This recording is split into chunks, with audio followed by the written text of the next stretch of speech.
The galactic summit chamber vibrated with the tension of 100 species, each cloaked in the silent arrogance of their own importance. Massive banners of the unified Galactic Council draped the obsidian walls, glowing softly with interwoven lines of energy that pulsed in sync with the heartbeat of the station itself. The air carried a metallic tang, filtered through unseen vents that worked tirelessly to maintain an atmosphere safe for creatures whose biology ranged from carbon-based to something more exotic. At the center of the Grand Hall stood humanity's lone representative, Ambassador Elias Vance.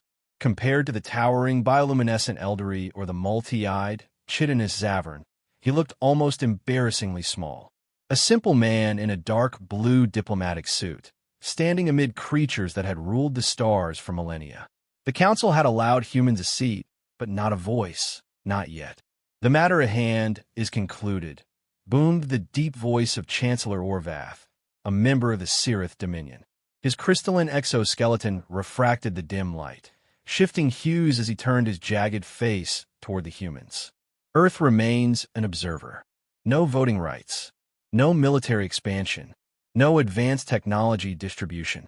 A murmur of satisfaction rippled through the gathered delegates. Humanity had been growing too quickly, some feared. Too ambitious. Too unpredictable. Vance kept his face expressionless, though a slow burn simmered in his chest. This was nothing new. Another day, another rejection. And then the lights flickered. A sound filled the chamber, low, guttural, resonant. It didn't come from any speaker, nor did it originate from any one place. It was everywhere at once, a vibration in the bones, a whisper in the mind. The reaction was instantaneous. Alien dignitaries recoiled, their forms flickering, shifting. Orvath let out a sharp, involuntary chime, a sound of terror. The Zavern shrieked in discordant clicks before collapsing to the floor, their many limbs twitching. Even the Yiren, cold, logical machines encased in smooth carapaces, froze in place, their glowing eyes dimming. Elias Vance gritted his teeth against the sound, but it wasn't pain he felt. It was familiarity. The noise cut off as suddenly as it had begun. Silence rushed in like a vacuum, stretching long and oppressive. What was that?" A voice rasped from the back of the chamber. Orvath turned his many-faceted eyes toward the humans, his crystalline form dimmed to a sickly gray. "Explain this," he demanded, though his voice no longer carried the weight of authority. It was shaken, almost pleading. Vance turned toward his assistant, Dr. Evelyn Carter, a linguist who had studied every known dialect in the galaxy. Her face was pale, her breath shallow. She tapped frantically on her wrist console, running an analysis of the sound. The results made her breath catch. This isn't possible," she whispered. "That language, it predates the council. It predates everything." The display on her console flickered, translating the guttural phrase. "We have returned." Vance exhaled slowly. "And we didn't say it." Another ripple of panic spread through the gathered species. The implication was obvious. If humanity hadn't spoken those words, then something or someone had. Across the chamber, Grand Scholar Rethiv of the Yiren recalibrated his visual sensors, his mechanical voice crackling. No recorded species should be able to speak the primordial tongue. Primordial. The word carried weight, even to the uninitiated. Legend spoke of the first ones, a civilization so ancient that the stars themselves had been young when they ruled. They had vanished long before any of the council races had risen. Their language, their knowledge had been lost to time. And yet, here it was. Evelyn swallowed hard. There must be some mistake. Maybe it was a distortion or silence. Orvath's voice had lost all trace of its earlier confidence. "You do not understand what you have done." Before anyone could respond, a new sound resonated through the chamber, one far more chilling. A warning siren. The security drones that hovered near the chamber's entrances activated their defense protocols, shifting into combat mode. Beyond the reinforced glass of the station's observation deck, the void of space shimmered, and then, impossibly, darkened. Something vast loomed just outside sensor range, its silhouette barely perceptible against the abyss. "This is a secured diplomatic session," barked a security officer. "All ships must maintain a safe distance." A transmission came through, unbidden, overriding every channel. The voice on the other end was deep, layered, as if multiple entities spoke in unison. "You were not meant to remember." A pause. Then, almost regretful. "But now that you have, you must be tested." The station trembled. Lights burst in a shower of sparks. Gravity faltered for a moment before stabilizing. A heavy pressure settled over them all, like the air itself had thickened. Then the whisper returned. It slithered through their minds, coiling around their thoughts like a living thing. The Zavern diplomat collapsed entirely, body twitching in ways that should not have been possible. Even the Uran scholar, who had no nervous system to speak of, emitted an erratic electronic screech. Vance gritted his teeth as something cold brushed the edges of his consciousness. It wasn't speech in any conventional sense.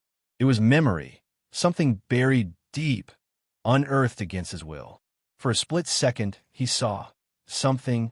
Towering figures wreathed in shadows, their eyes burning like dying stars. The image vanished, leaving only a dull ache behind. Evelyn's voice was barely above a whisper.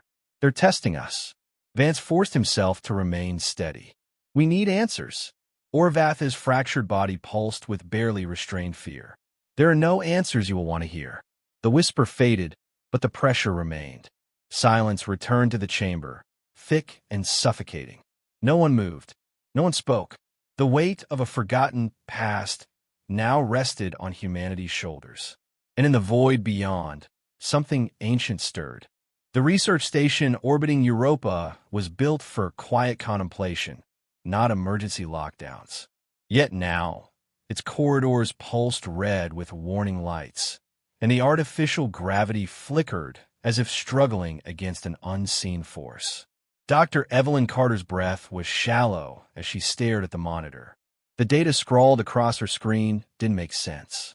Every linguistic model, every algorithm, every historical archive, all of them confirmed the same horrifying truth. The voice that had spoken in the Galactic Council chamber was not alien. It was human, or at least, it sounded human. She gripped the edge of the console, forcing herself to think.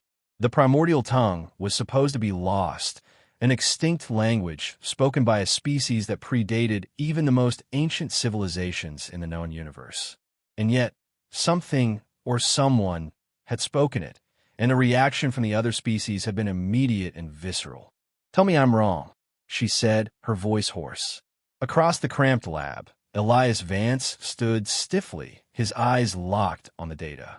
He had spent years in political negotiations, had faced warlords and tyrants with a practiced calm. But this was something different. "You're not wrong," he admitted, his voice like gravel. "That language isn't just old. It's dangerous." A dull boom reverberated through the station's hull. Evelyn flinched. "Was that?" "Yeah," Vance muttered. "We're not alone out here." The external sensors had already picked up an incoming fleet. Rethak warships. The same species that had reacted the worst during the council meeting, their translucent, reptilian forms visibly recoiling from the sound of the primordial tongue. And now, they had followed humanity to Europa, weapons charged. A message scrawled across the main monitor, translated automatically by the station systems. "Surrender the speaker. Cease all utterance of the forbidden language. Or be silenced. Asterisk, asterisk." Evelyn's fingers trembled over the console. "They think one of us spoke it." "They're not asking," Vance said darkly. The Rethak weren't known for mercy. Their species carried the weight of millennia, a civilization built on rigid laws and absolute control. And for them to react with such unfiltered terror meant only one thing. They believed the first ones were returning. A sharp hiss echoed through the lab as the station's defense grid activated, targeting the approaching warships. The automated systems were old but effective. Europa's research facility was designed to withstand asteroid collisions and radiation storms. But a fleet of Rethak battlecruisers? That was another matter. Vance activated his communicator. This is Ambassador Vance. We need immediate reinforcement. Europa Station is under threat. The reply came almost instantly, but the voice on the other end was barely above a whisper. No reinforcements are coming. The line cut. Evelyn's stomach twisted. They're abandoning us. Vance exhaled slowly. No, they're isolating us. The implications sank in like a stone. Earth wasn't rushing to their aid. The Galactic Council wasn't deliberating. They were cutting humanity off. Evelyn clenched her fists. We have to figure out what the hell we said in that chamber. Vance nodded. And we need to do it before those ships decide to finish what they started. She turned back to the data. The translation of the phrase still glowed on the monitor. We have returned. Returned from where? Before she could continue, the lights flickered. The station shuddered. A new signal was coming through, something vast, unreadable. It wasn't from the Rethak. Evelyn's pulse hammered as she ran the analysis. The language was the same, but this time, the words were different. You do not know what you are. The station's artificial gravity surged, then failed entirely. Evelyn's feet lifted off the ground. Loose equipment drifted upward, data tablets spinning gently in zero gravity. Then, something moved outside the viewport. A shape. No. Asterisk, asterisk, a presence. Asterisk, asterisk. It wasn't a ship, at least not in any conventional sense. It was vast, a shadow against the stars, shifting as though it existed in multiple dimensions at once. It had no defined form, only the suggestion of something watching. Evelyn's throat went dry. Vance pulled himself toward the control panel, securing his feet under the emergency straps. Are the sensors picking up anything? They're picking up, she swallowed. Nothing. It's not there. Then what the hell are we looking at? The station's comms crackled. The voice returned, deep and layered, resonating in her chest. You do not know what you are. Evelyn felt something inside her shift, something nameless and ancient.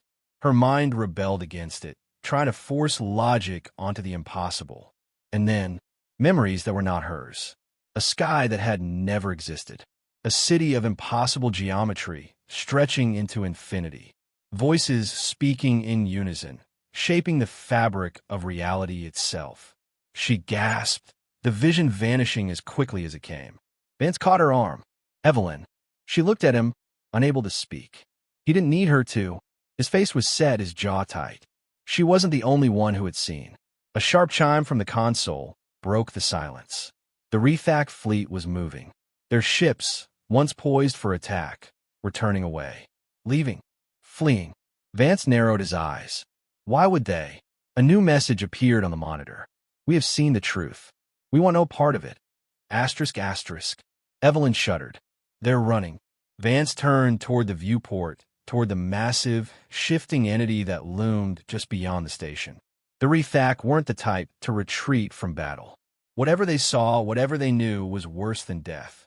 The lights flickered again. The whisper returned, softer this time. Awaken. The air felt heavy, charged. Something had changed. The station's systems were rebooting on their own. The gravitational field stabilized. And outside, the shadowed form began to move. Not away. Closer.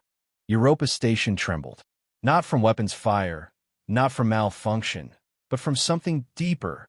Asterisk, asterisk, an unseen force pressing against the fabric of reality itself. Asterisk, asterisk.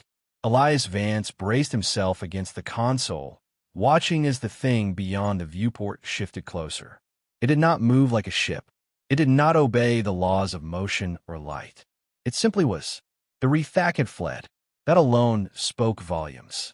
A war-hardened species had turned tail, abandoning their assault with the urgency of prey recognizing a predator.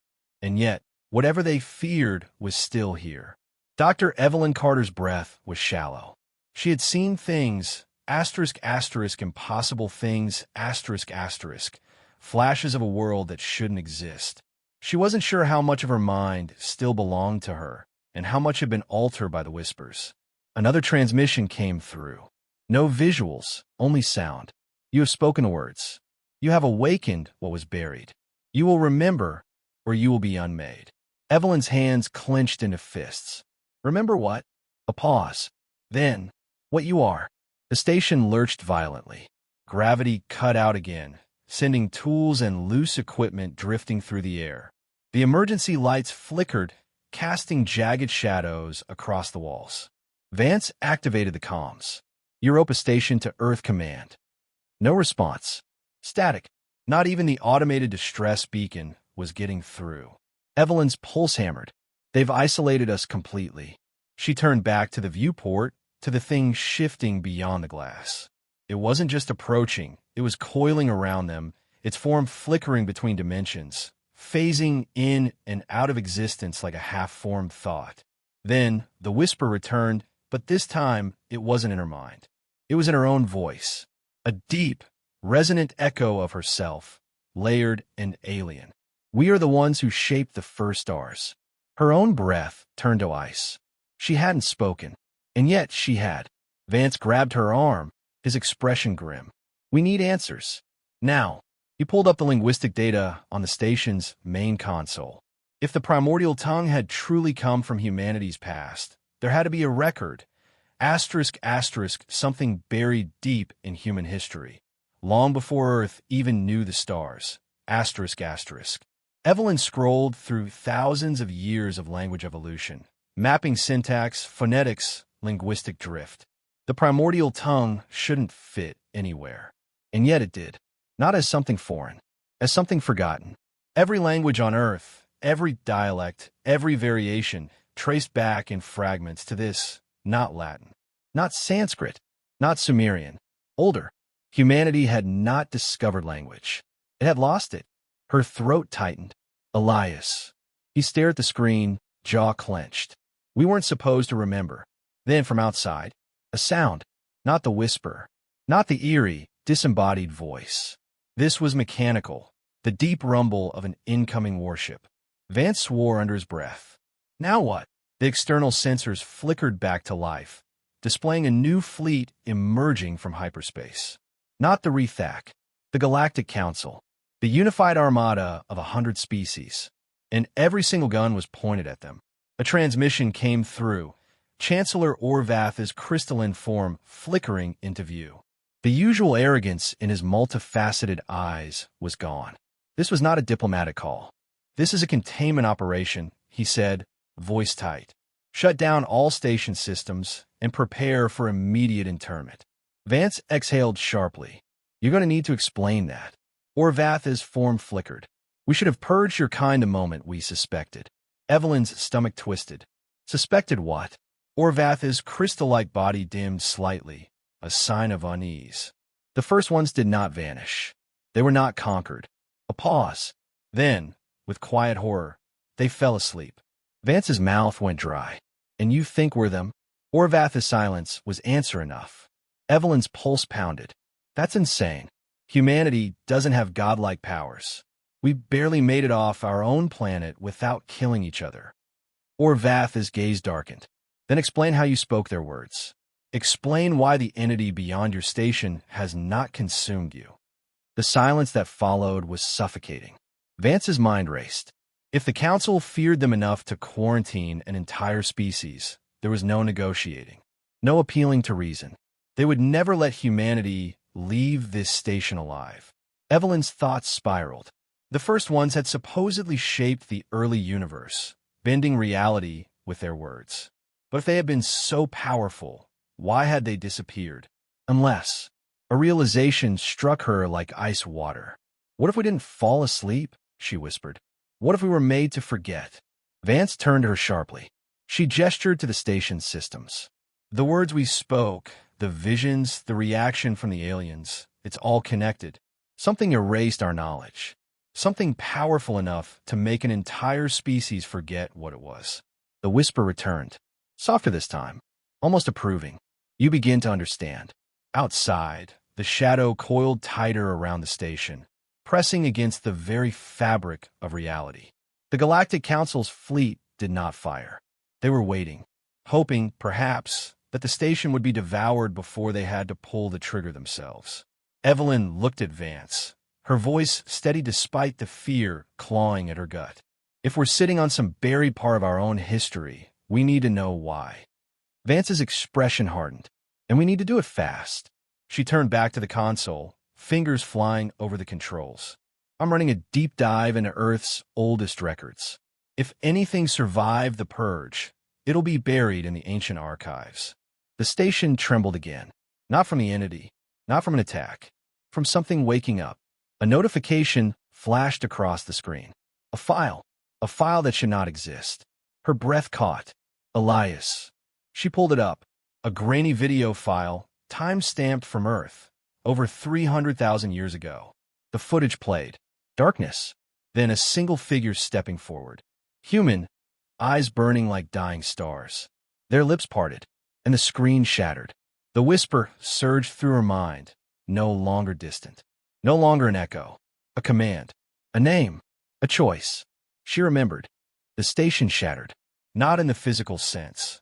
Europa Station still clung to its fragile orbit, the metal hull intact, the emergency lights blinking in defiance of the abyss. But within the minds of those aboard, reality itself fractured. Dr. Evelyn Carter remembered. She didn't want to. The video had lasted only a few frames before the screen disintegrated, but the damage had already been done. The knowledge buried in the fabric of her DNA, erased, rewritten, locked away by forces older than galaxies, had been unraveled. A name pulsed in her mind, heavy with meaning.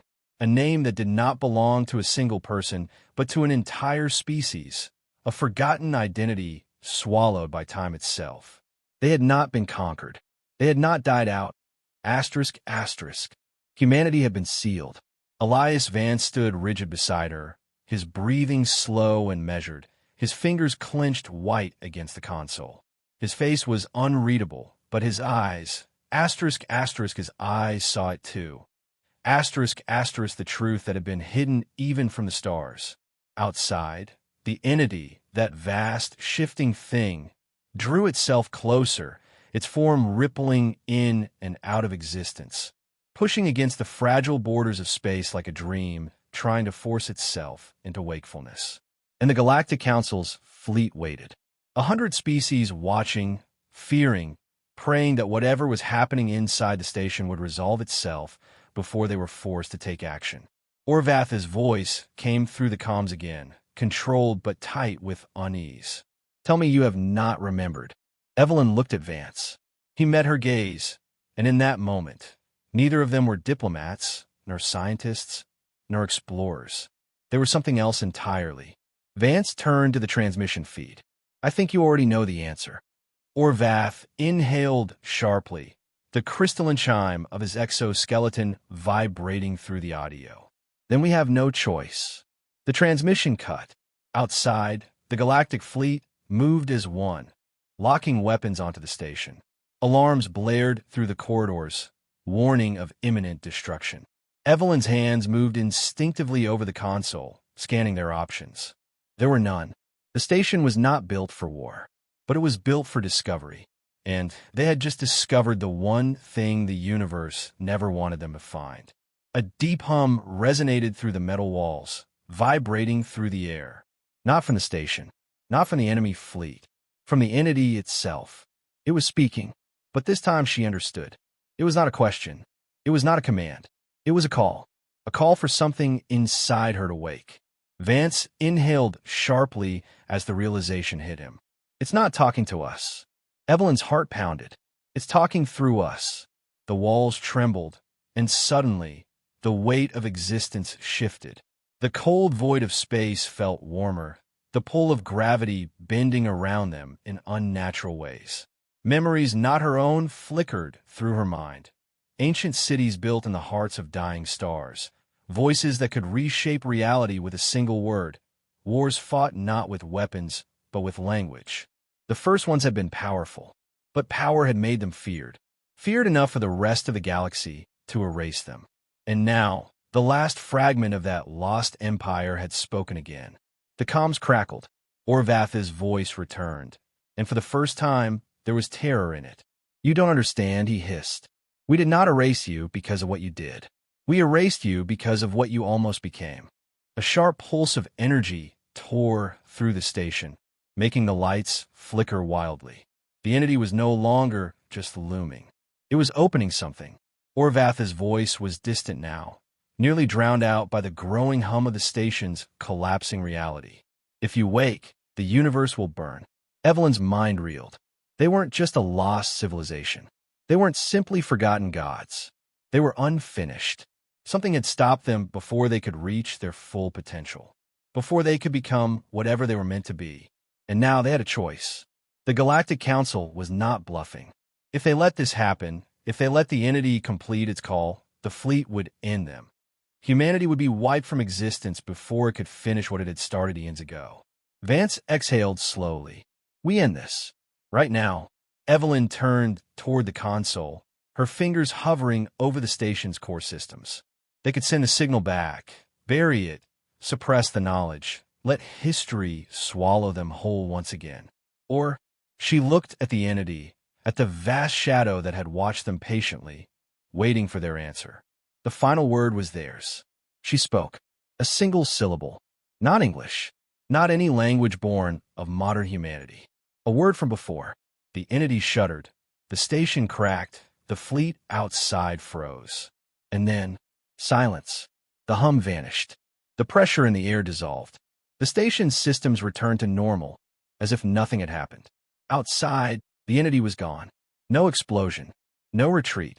No farewell. Just absence. Evelyn's breath came slow and uneven. What did we just do? Vance stared at the empty void beyond the viewport, his expression unreadable. I think he hesitated. I think we told it to sleep. Europa Station drifted in silence. The fleet outside did not fire. Slowly, cautiously, the warships backed away. The Galactic Council, the once mighty enforcers of the stars, now terrified of what they had almost awoken. A final message came through. Orvatha's voice was subdued, shaken. This will never be spoken of again. A pause, and neither will you. The transmission ended. Evelyn sat back, exhaustion pressing into her bones. They'll never trust us now.